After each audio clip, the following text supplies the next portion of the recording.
I'm Cierra Bettens. Welcome to APTN News InFocus. This week, we're putting Grassy Narrows in focus.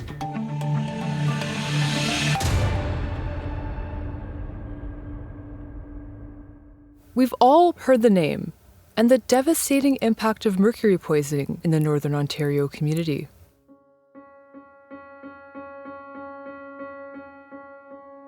In the 1960s and 70s, a paper mill company dumped about 9 tons of mercury into the English-Wabigoon River system upstream of Grassy Narrows.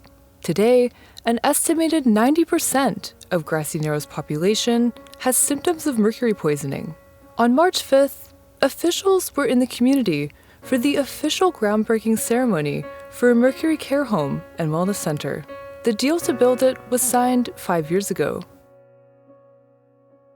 APTN Investigates reporter Brittany Guyot recently brought us her documentary, Something in the Water. Here's a snippet of that show. I feel angry. I feel disappointed because, like Canadians, people out there, they have a better chance at life than the people in Grassy do. I feel like I was robbed of a healthy life, and I feel like at this age I have to fight to live. Brittany joins us to talk about the community of Grassy Narrows, how mercury poisoning has impacted its people, and their decades-long fight for justice.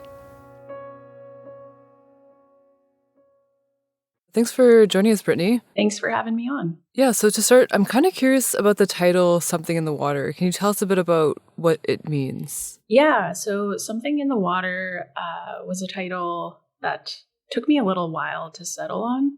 And that's for a few reasons. The first being that I wanted to convey this unsettling notion the people of Grassy had to live with for many years before they found out what exactly was in the water and why so many people and animals were getting sick. In the 1970s, it was announced that mercury was dumped in the water. And one of the people I spoke with was community member Judy De Silva, who has been a longtime advocate and environmental activist. And in our interview, she poignantly described her youth. And in particular, this one line really stood out to me. She said fishermen spoke in hushed voices, and she could see the darkness that they were feeling.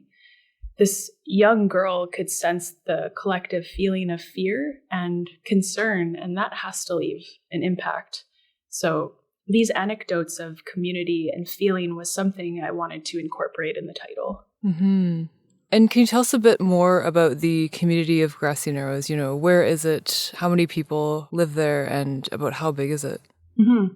Grassy Narrows is a small northwestern Ontario community of approximately 1,600 people. It's about 3 hours east of Winnipeg, Manitoba, and an hour north of Kenora, Ontario. And for the people who know of Kenora or who have been there, know that the area it's a beautiful tourist and fishing destination and has been for decades. So with that in mind, it's easy to imagine that Grassy Narrows could have had a similar outcome. The economic loss of what Grassy Narrows could have been is immeasurable, but that is just the tip of the iceberg in terms of community loss when it comes to mercury contamination. So many lives have been lost to mercury poisoning.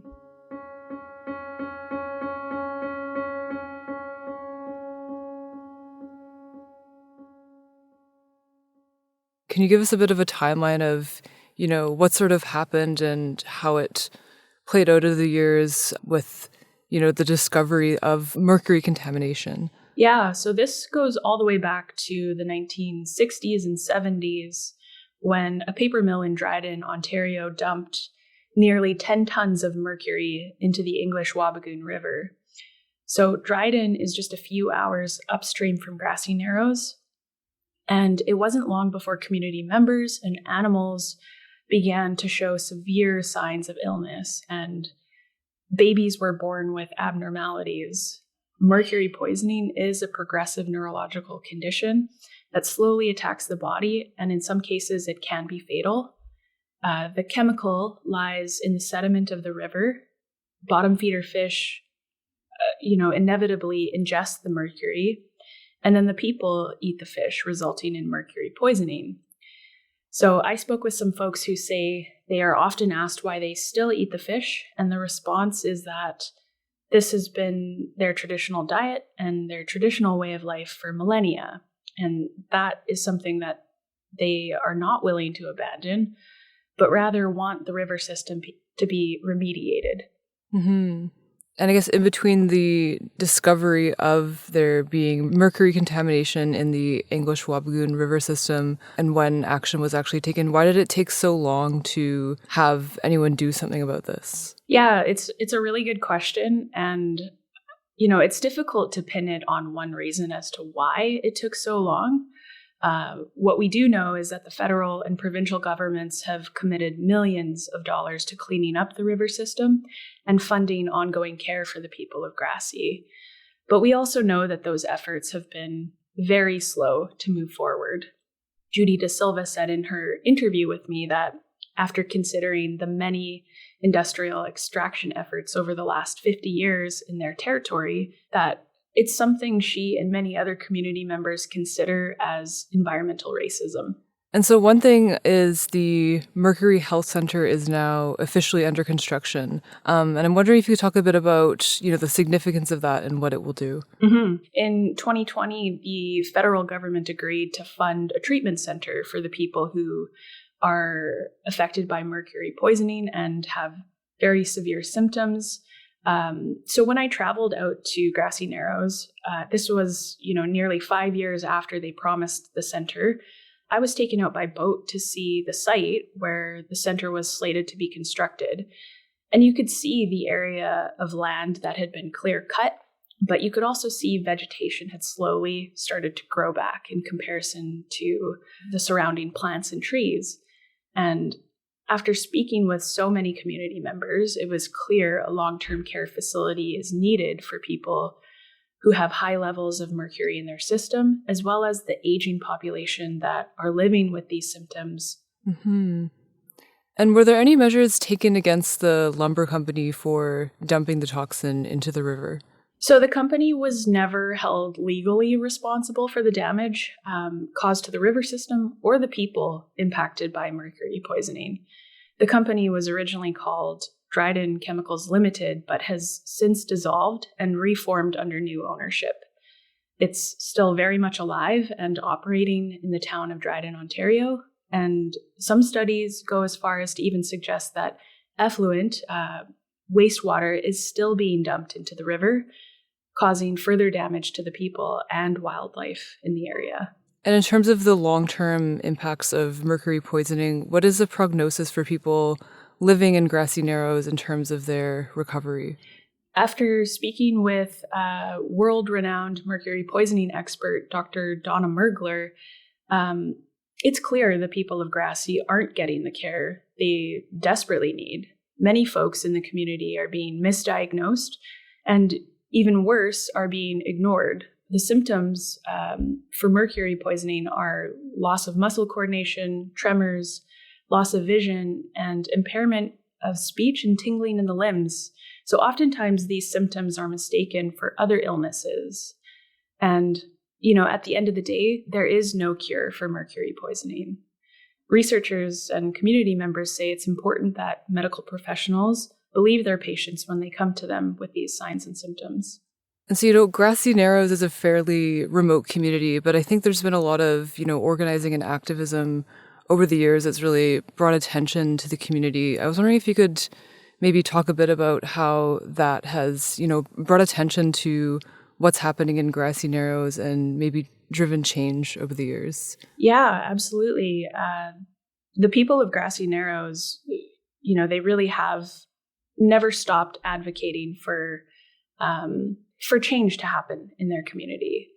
This goes back all the way to, things really started to ramp up, I think, in 2002 when a mining company wanted to come in and start clear cutting in their area. And that's really when we started to see Grassy Narrows start taking legal action and invoking their charter rights. And, I think they've had a lot of successes with that. And you can tell when you go into the community that these notions of resistance are very embedded in community members, and it's passed on to the youth as well.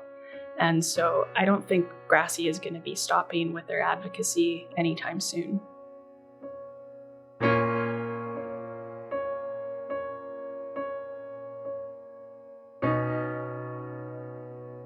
All right, well, thank you so much for joining us, Brittany. I really appreciate it. Thanks for having me on. You can watch Brittany's documentary, Something in the Water, on the APTN Investigates webpage and YouTube channel. This episode of InFocus was produced by Mark Blackburn and Charmaine Straker, with editing by Jesse Andrushko, and hosted by me, Cierra Bettens. If you're enjoying the show, let us know by leaving a rating and review.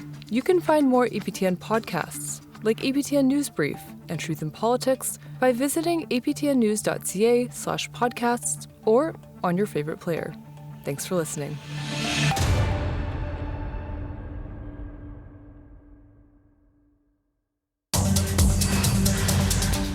Hi, I'm Dennis Ward, one of the hosts of APTN National News. We've expanded our Truth in Politics panel into a weekly podcast.